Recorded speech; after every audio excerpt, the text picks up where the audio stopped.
감사합니다. 골로새서 1장 3절에서 8절 말씀인데요. 봉독하겠습니다. 우리가 너희를 위하여 기도할 때마다 하나님 곧 우리 주 예수 그리스도의 아버지께 감사하노라. 이는 그리스도 예수 안에 너희의 믿음과 모든 성도의 사랑을 들었으며 너희를 위하여 하늘에 쌓아둔 소망으로 말미암음이니 곧 너희가 전에 복음 진리의 말씀을 들은 것이라. 이 복음이 이미 너희에게 이르매 너희가 듣고 참으로 하나님의 은혜를 깨달은 날부터 너희 중에서와 같이 또한 온 천하에서도 열매를 맺어 자라는도다. 이와 같이 우리가 함께 종된 사랑하는 에바브라에게 너희가 배웠나니 그는 너희를 위한 그리스도의 신실한 일꾼이요 성령 안에서 너희 사랑을 우리에게 알린 자니라. 네. 자, 세상에 있는 살아있는 모든 것들은 일단 출생을 하고 나면은 그때부터는 자라게 되어 있습니다. 그건 동물도 마찬가지고 식물도 마찬가지고 우리 사람들도 마찬가지입니다. 그런데 이제 우리 사람들 경우는 출생해서 약 22년간 육신적으로 성장하고 만 22세 때 정점을 찍어요. 육신적으로는. 우리 인간의 평균 수명을 따져보면은 생물학적으로는 일찍 클라이맥스에 도달하게 됩니다. 22세로. 그리고 나서 그때부터는 육신적으로는 엄밀히 말해서 이제 늙기 시작하는 거죠. 그러나 그건 육신적으로 그런 거고요. 정신적으로는 그 육신적 성장하고는 별개의 그래프를 그리게 됩니다. 22세, 만 22세라면 이제 한국 나이로 뭐 23세도 될 수 있고 24세도 될 수 있습니다만 아직은 20대 초반이잖아요. 약간 혈기방장한 나이라는 게 이제 그런 나이를 말하는 거죠. 근데 만약에 52세가 된 사람이 혈기방장하다 그러면 그건 이제 문제가 되는 것입니다. 지난번에도 제가 한번 그런 언급을 드린 적이 있었던 것 같은데요. 그 100세가 넘으신 그 김영석 교수께서 하신 그 본인의 경험을 통해서 하신 그 내용을 보면은요. 60세 정도 되니까 철들더라 그런 얘기를 합니다. 이제 그 공자가 40의 부록이라고 그랬는데 그거하고는 안 맞는 얘기죠. 물론 뭐 그 옛날에 춘추 전국 시대 때 40하고 지금 40하고는 또 다르겠지만 말이에요. 그러나 60세 정도 돼야 철든다는 게 저는 맞는 것 같아요. 맞는 것 같아요. 특히 이 시대에는 맞는 것 같습니다. 50대까지도 사실은 뭔가를 이렇게 끊임없이 실험하고 배워 나가는 것 같아요. 60대 정도 돼야 이제 철든다는 게 공감이 가는 말입니다. 자, 그런데 신앙적인 면에서는 어떤가요? 신앙적인 면에서는. 우리가 예수님을 믿고 이제 크리스찬이 됐습니다. 신앙인이 됐습니다. 이제 그때부터 신앙이 성장하고 성숙하겠죠. 그런데 계속 성장하고 성숙한다면 얼마나 좋겠어요. 그러면 이제 신앙의 연륜이 곧 성숙도를 말하는 게 되겠는데 실제로 보면 그렇지 않거든요. 신앙은 항상 보면 부침이 있는 것 같아요. 좋을 때도 있다가 뭐 오래 신앙생활을 했는데도 나락으로 떨어지는 경우도 있고요. 신앙생활 얼마 안 했는데 굉장히 신앙심이 좋은 그런 분들도 있어요. 물론 그게 계속 그렇게 되지는 않을 가능성이 많겠지만 말이에요. 그런데 사도 바울의 그 고백, 유명한 고백이잖아요. 고린도후서 4장 16절에서 한 고백이 우리에게 참 도전이 됩니다. 우리가 낙심하지 아니하노니 겉사람은 후패하나, 즉 육신적으로 생물학적으로는 늙지만 우리의 속사람은 날로 새롭도다. 영적으로는 날로 새롭다. 이게 바울의 신앙 고백이 참 대단합니다. 이렇게 되기가 그렇게 쉽지 않거든요. 우리가 신앙생활을 지금까지 해봐서 알지만 항상 좋을 때도 있고 떨어질 때도 있고 이제 그런 게 신앙적인 그 성숙의 과정인 것 같아요. 그러나 바라기는 육신적인 나이가 들면서 육신적으로 후패하더라도 우리의 속사람인 영은 날로 성숙해 가는 것이 마땅하고 좋은 것이다 라는 것만큼은 분명한 원칙이 되어야 됩니다. 우리의 신앙적 삶에 있어서의 원칙이 되어야 됩니다. 자, 오늘 말씀의 키워드라고 볼 수 있는 건 6절 마지막에 있는 잘한다 라는 말입니다. 바울은 이 편지를 골로새 성도들에게 보내면서 지금 이게 사실 거의 인사말 부분인데요.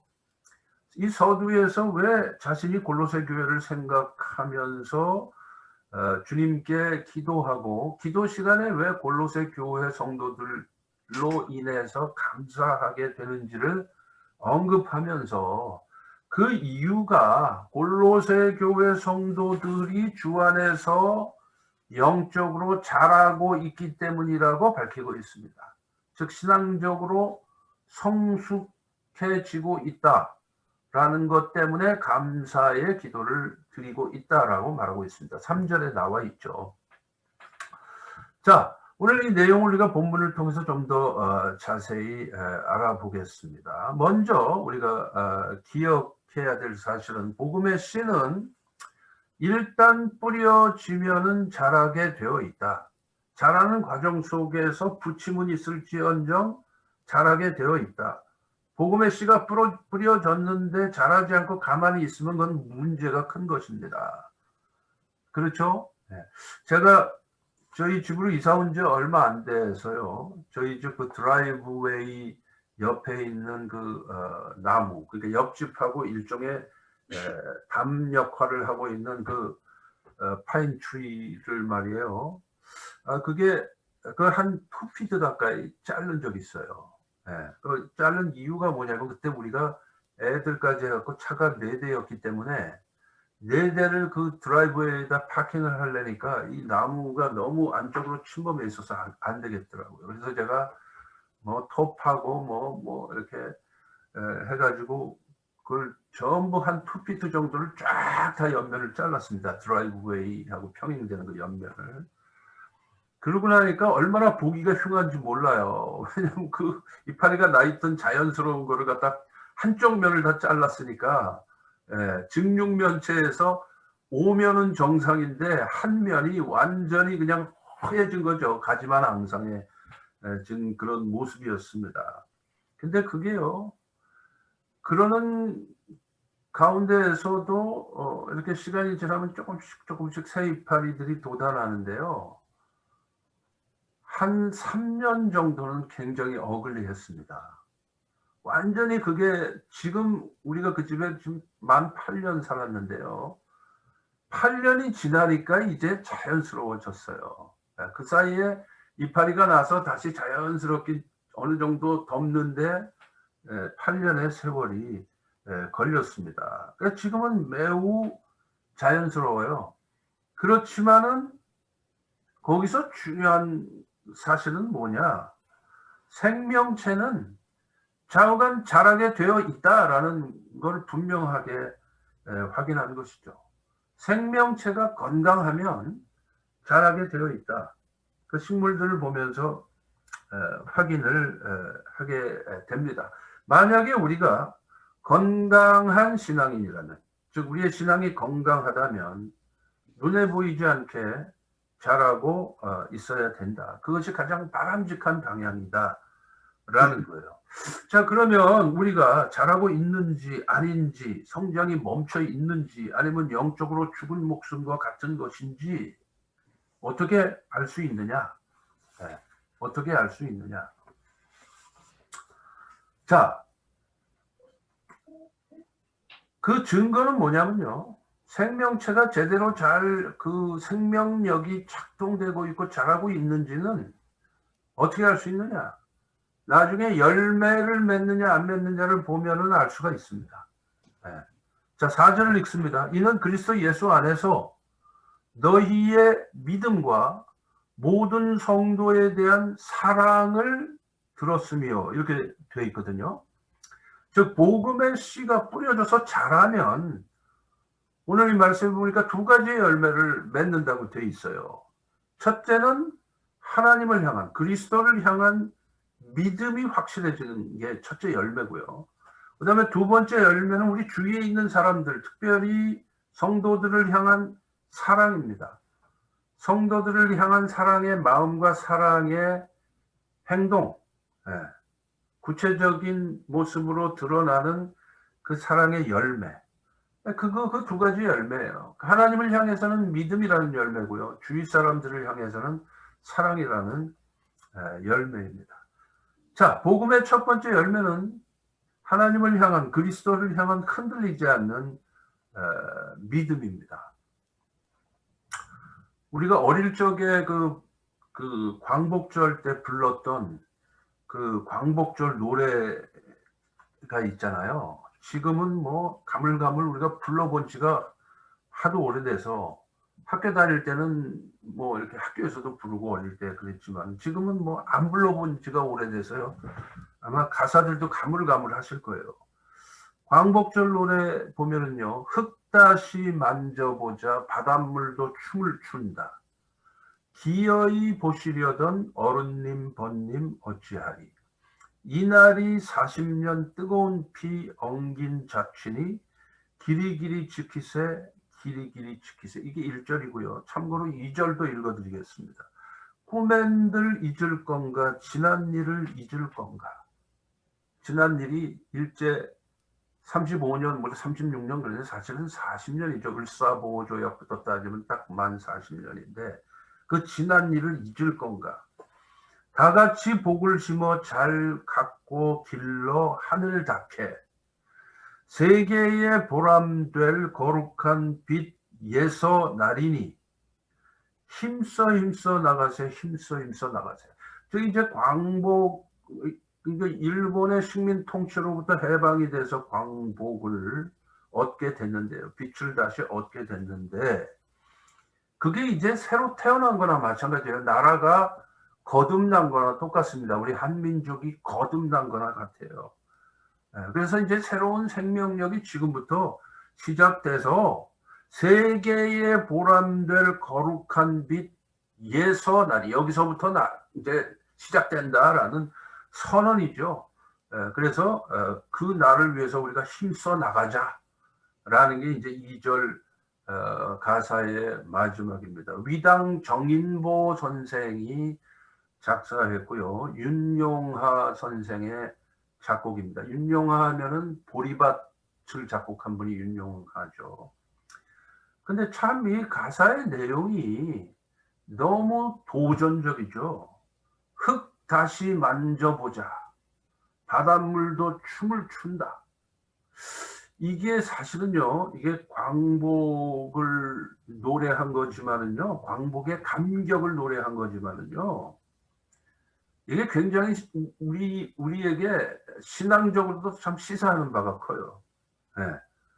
흙 다시 만져보자. 그 흙이요, 해방되기 전에는 그 흙이 일본이 주인이었습니다. 그 흙에. 그랬는데 우리가 해방돼서 광복을 맞이하고 나니까 그 흙의 주인이 우리로 바뀌었어요. 그러니까 물리적으로 보면 똑같은 흙인데 의미적으로 보면 완전히 다른 흙이에요.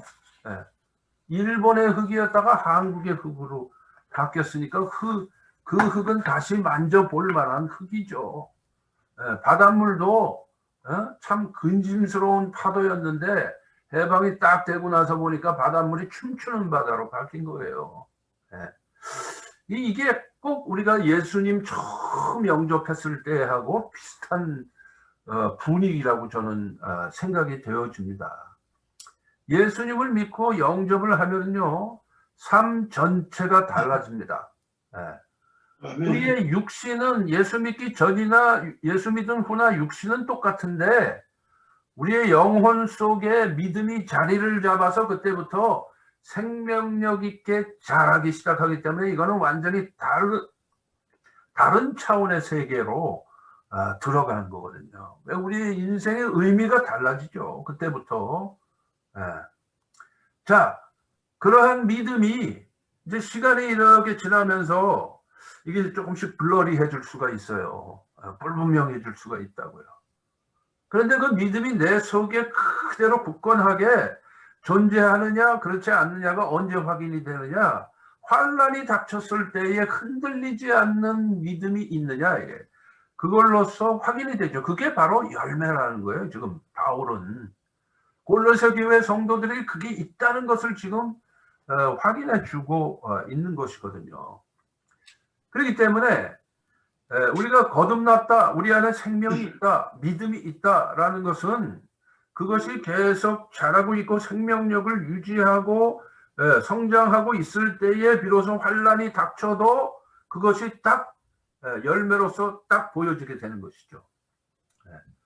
그래서 복음의 씨앗은 한번 뿌려지면은 이렇게 강력한 성장력과 견고함을 가지게 되어 있는 것입니다.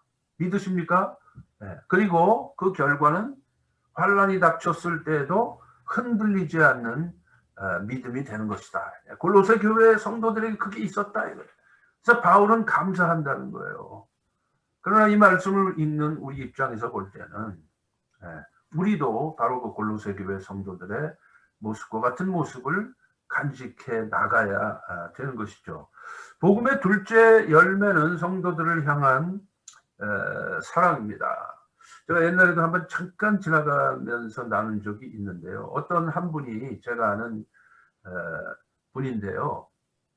오래전에 지금부터 한 30년 전쯤, 30여 년 전인데요. 이분이 지금 연세가 많으신 분인데 예수님을 믿고 나서요, 완전히 거듭났는데 그때부터 세상이 달라져 보이는데요. 길을 걸어가다가 어느 집에 매달려 있는 고드름을 봤는데 그 고드름이 너무 찬란하게 아름답더라는 거예요. 그 전에는 뭐 그게 그 고드름이나 며칠 전에 고드름이나 오늘 본 고드름이나 뭔 차이가 있겠습니까? 그러나 예수를 믿기 전에 본 고드름하고 예수를 믿고 나서 내 눈에 보여주는 고드름은 완전히 다른 고드름이라는 거죠. 예수 믿고 나서 그 고드름 보는데 너무 아름답더라는 거예요. 그게 고드름만 아름답겠습니까? 온 세상이 다 아름답게 보이는 것이죠. 그 차이는 뭐냐? 예수 그리스도를 향한 믿음 때문에 하나님이 만드신 피조물의 세계가 너무 아름답게 보이는 것이죠. 그렇죠? 그러면 고드름이, 예수 믿는 사람의 눈에 고드름이 아름다워 보인다면은 하나님의 피조물들 중에서 최고의 하나님의 걸작품이며 만물의 영장인 하나님의 형상을 본떠서 만들어진 사람을 볼 때는 어떻겠습니까? 한 사람 한 사람이 사랑스러워지는 것이죠. 그 신앙의 열매 중에 하나가 바로 그거예요. 사람을 볼 때 사랑스러워져야 된다. 그렇죠? 예수님의 사랑 때문에, 그 예수님의 사랑을 내가 받았기 때문에 그 눈을 가지고 다른 사람들을 볼 때는 다 사랑스러워야 돼. 그 사람들이 뭐 동양인이든 백인이든 흑인이든 상관이 없어요. 다 아름답게 보여야 되고 사랑스러워야 정상인 거다. 그게 골로새 교회 성도들이 말이에요. 뭐 억지로 그리스도를 인한 사랑을 베풀었겠습니까? 자연스럽게 나오는 것이었을 거다라는 거죠. 예수 믿고 믿음이 생기면 자동적으로 이웃을 사랑하게 되어 있습니다. 그렇지만은 신앙이 약해지고 심지어 신앙을 팔아먹으면 사람들을 향한 사랑도 식어지고 없어지게 되는 것이다. 약해지게 되는 것이다. 은혜 받으면 믿음은 자라고 사람들을 향해서 열린 마음이 되는 것입니다. 하물며 주 안에서 형제 자매된 성도들을 향해서는 말할 필요도 없는 것이죠. 이게 바로 사랑이라는 열매예요. 신앙인이 가지는 사랑이라는 열매. 그러니까 사실은 믿음의 열매와 사랑의 열매는 서로 연결되어 있는 것이죠. 뭐 뿌리가 하나니까. 그렇죠? 그래서 믿음과 사랑, 바울은 5절에 보니까 이 두 가지가 하늘에 쌓아둔 소망 때문에 생긴다 그랬어요. 하늘에 쌓아둔 소망, 구원의 소망, 영생의 소망, 부활의 소망, 거기에서 이 두 열매가 나온다라는 거죠. 자, 그런데 한 가지만 더 이제 우리가 참고하고 말씀을 마치겠습니다. 골로새 교회라고 하는 신앙적 모판에다가 씨를 뿌린 사람이 누구냐 하면 에바브라라는 사람입니다. 그러니까 에바브라가 있었기 때문에 골로새 교회가 세워지게 된 거예요. 골로새 교회가 탄생하게 된 장본인이 누구냐? 에바브라입니다. 자, 6절에서 8절을 제가 다시 한번 빨리 읽으면은요, 이 복음이 이미 너희에게 이르면 너희가 듣고 참으로 하나님의 은혜를 깨달은 날부터 너희 중에서와 같이 또한 온 천하에서도 열매를 맺어 자라는 도다. 이와 같이 우리와 함께 종된 사랑하는 에바브라에게 너희가 배웠나니, 즉 에바브라가 골로새 교회 성도들의 목회자 역할을 했다는 거죠. 그는 너희를 위한 그리스도의 신실한 일꾼이요. 이 일꾼이 바로 목회자라는 뜻이에요. 영어로 하면은 미니스터잖아요. 일꾼이. 그 헬라어 디아코노스라는 말에서 나온 거거든요. 그리스도의 신실한 일꾼이요. 성령 안에서 너희 사랑을 우리에게 알린 자니라. 그랬습니다. 자, 이 에바브라에 대해서 바울은 두 가지로 소개를 하고 있습니다. 7절에서 우리와 함께 종된 사랑하는 에바브라. 즉 바울이나 뭐 디모데나 이 사역자들 입장에서 볼 때는 이 에바브라가 함께 종된 사람이에요. 즉 다시 말하면 동역자다 이거예요. 바울도 그리스도의 종, 디모데도 그리스도의 종, 그렇죠? 에바브라도 그리스도의 종이다. 그래서 둘로스라는 말이잖아요. 이 종이라는 말이. 그리고 골로새 교회 성도들을 향해서 너희를 위한 그리스도의 신실한 일꾼, 디아코노스, 그리스도의 신실한 미니스터, 목회자다 이거죠. 그래서 이 에바브라는 그리스도에게는 둘로스요. 둘로스. 그리스도의 명령에 무조건 순종하는 둘로스 종입니다. 그리고 성도들을 향해서는 디아코노스, 미니스터로 쓰임받은 사람이 에바브라입니다.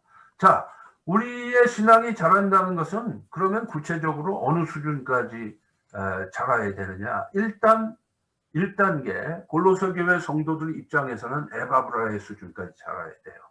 에바브라의 수준까지.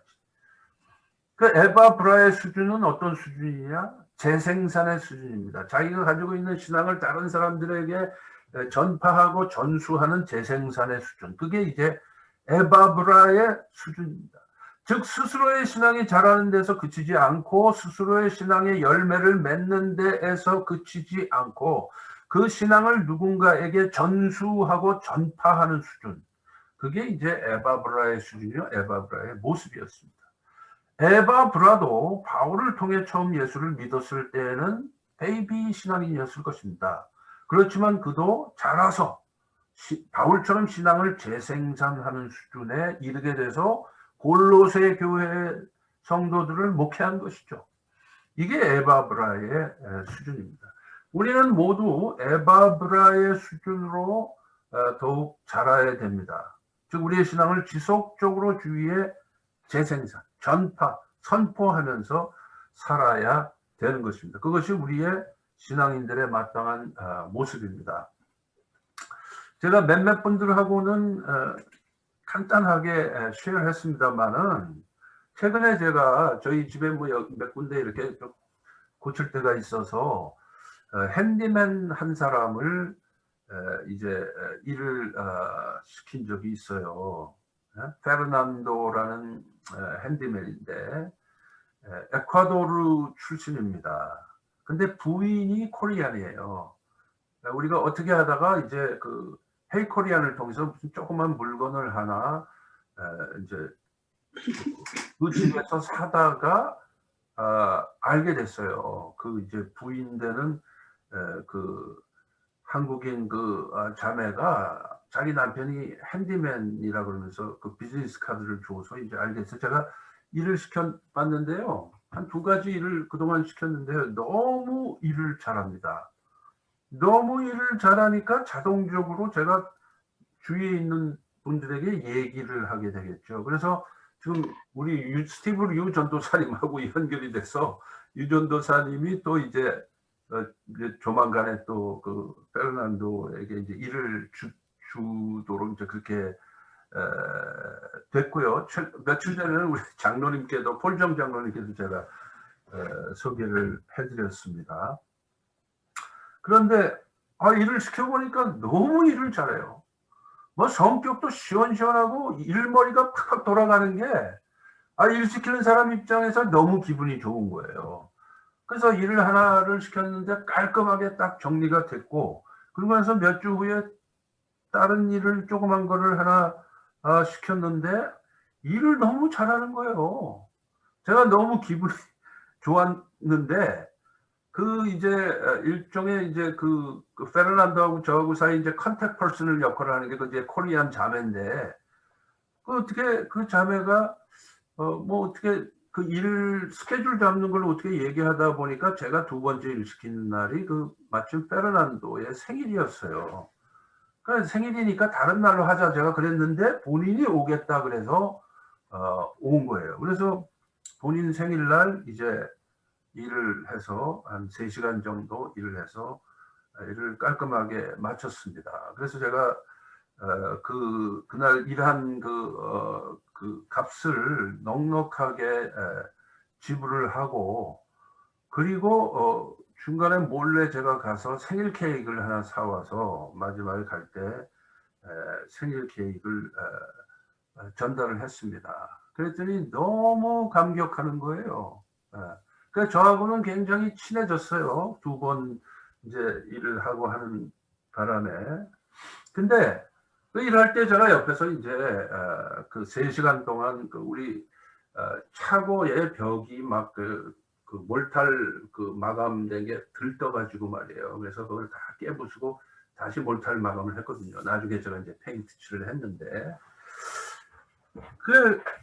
그러면서 이제 한 그 3시간 정도 일할 때 제가 한 1시간 정도를 같이 옆에서 이렇게 도와주면서 뭐 날라다 주고 뭐 이러면서 이제 도와주면서 대화를 이렇게 나누게 됐습니다. 나누면서 제가 목사라는 얘기를 하고 그러면서 뭐 얘기를 하다 보니까 본인이 이제 저한테 그 털어놓고 얘기를 하는 거예요. 이 사람들이 뉴저지로 이사 온 지 얼마 안 됐는데 뉴욕에 살았거든요. 우드사이드 인근의 어느 타운에서 제가 잊어먹었어요. 살았는데 갑자기 뉴저지로 이사를 오게 됐습니다. 그 리치필드 파크로 이사를 오게 됐는데 이유가 뭐냐면 이 사람이 너무 일을 잘하니까 그 사장이 그 리치필드 파크에 허름한 집을 하나 사줬어요. 사장이. 그래가지고 그거를 레노베이션을 해갖고 지금 살고 있는 거예요. 그래서 제가 그때 이 사람은 진짜 얼마나 일을 잘하는 사람이면 사장이 집을 다 사줬겠나 이런 생각을 해서 제가 일을 시켜봤는데 아니나 다를까 굉장히 일을 잘해요. 경험도 풍부하고 일머리도 잘 돌아가고 성격도 좋고. 그래서 제가 대화를 쭉 이제 하다 보니까 뉴욕에 살 때 자기 와이프를 따라서 한인교회를 6개월 동안 다녔다는 얘기를 저한테 하는 거예요. 그래서 그런데 코비드가 발생하면서 교회를 못 다니다가 뉴저지로 이사를 오게 됐다 그러는 거예요. 그래서 제가 대뜸 그랬죠.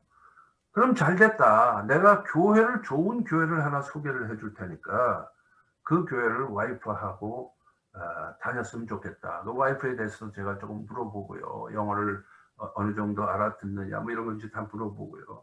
그래갖고 제가 지금 포틀리 가스펠 처치를 일단은 소개를 했어요. 코비드가 끝나면은 일단은 포틀리 가스펠 처치로 가도록 거의 얘기가 됐습니다. 그래서 보니까 이제 상황이 포틀리 가스펠 철치 같으면 완전히 멀타이레이셜 철치잖아요. 온갖 인종 각 나라 출신의 이민자들도 많고 해서 아주 잘 맞을 것 같아요. 거기 우리 코리안도 몇 분 계시고 뭐 차이니스, 자파니스, 뭐 아프리칸 아메리칸, 뭐 히스패닉, 화이트 다 있는 교회니까 딱 잘 맞을 것 같아서 제가 이제 소개를 하려고 합니다. 제 짐작에는 갈 것 같아요. 갈 것 같아요. 그러니까 중요한 건 뭐냐? 우리가 조금이라도 기회가 생기면 그 기회를 붙잡고 전파해야 됩니다. 그리스도를 전파하고 이분들이 그 짧은 6개월 동안 한국말도 잘 못 알아듣는데 한인교회를 나가서 뭘 얼마나 적이 됐겠습니까? 그러나 영어는 앵간히 하니까 부인도 영어를 앵간히 한다고 하니까 이 사람들의 신앙이 자랄 수 있는 곳은 포틀리 가스펠 처치 같은 곳이죠. 딱 맞는 교회죠, 제가 볼 때. 그래서 그 교회로 인도를 하려고 하고 있습니다. 그 남편 이름이 페르난도예요. 부인 이름 제가 기억을 못 하는데 그 조그만 아들이 하나 있고요. 그 가정을 위해서도 여러분 혹시 기억나시면 기도해 주시면 감사하겠습니다. 그 사람들이 이번 일들을 계기로 해서 교회로 잘 연결이 돼서 신앙생활을 할 수 있도록 그리스도를 제대로 만날 수 있도록. 그러나 중요한 것은 우리는 에바브라를 닮아서 전파하는 사람들이 되어야 한다라는 것입니다. 말씀을 마치겠습니다. 우리의 삶의 소망은 어디에 있을까요? 위대한 음악인이 미칠 수 있는 영향력은 음악을 사랑하는 사람들이 되겠죠, 대개. 음악에 대해서 이해를 못하고 음악을 강 건너 불구경하는 사람들에게는 그 아무리 위대한 음악인이라도 영향을 못 미칩니다.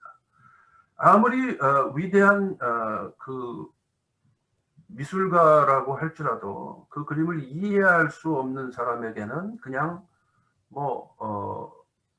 난 놓고 기억자도 모르는 것과 똑같은 것이죠. 그림에 대해 이해가 전혀 없는 사람이 피카소 그림 앞에서 뭘 알겠어요. 그렇다면 그러한 사람에게는 피카소는 영향력이 없는 사람이 되는 것입니다. 그러나 예술을 이해하는 사람들에게는 피카소의 영향력은 대단한 것이 되죠. 그렇죠? 만약에 우리의 인생의 목적이 돈이라면 돈은 일부의 사람을 일부의 상황 속에서 건질 수도 있어요. 상황에 따라서. 돈이 발휘할 수 있는 능력도 분명히 있습니다. 그러나 항상 한계가 있습니다. 한계가 있어요. 돈이라는 능력은 한계가 있습니다. 예술도 한계가 있고요. 지식도 한계가 있습니다. 그러나 복음의 능력은 누구에게나 통용되는 능력입니다. 그리고 누구에게나 통용되는 능력이 되어야 합니다. 어느 누구에게나 능력이 되는 것은 복음이다. 이 세상에 있는 어떤 것도 다 부분적으로밖에 영향력이 없어요. 그러나 복음의 능력은 모든 사람에게 어느 때나 영향력이 있는 만고불변의 능력을 가진 것이 복음이다 라는 것을 우리는 잊지 말아야 하겠습니다. 우리의 신앙 성숙을 중요한 목표로 삼고 에바브라의 수준에 이르러 그것을 계속 전파하며 살아가는 저와 여러분들이 되어야 할 줄로 믿습니다. 현재의 수준에 머물지 말고 계속 디아코노스의 일꾼의 수준으로 우리 자신의 신앙의 수준을 높여가야 하겠습니다. 기도하시겠습니다.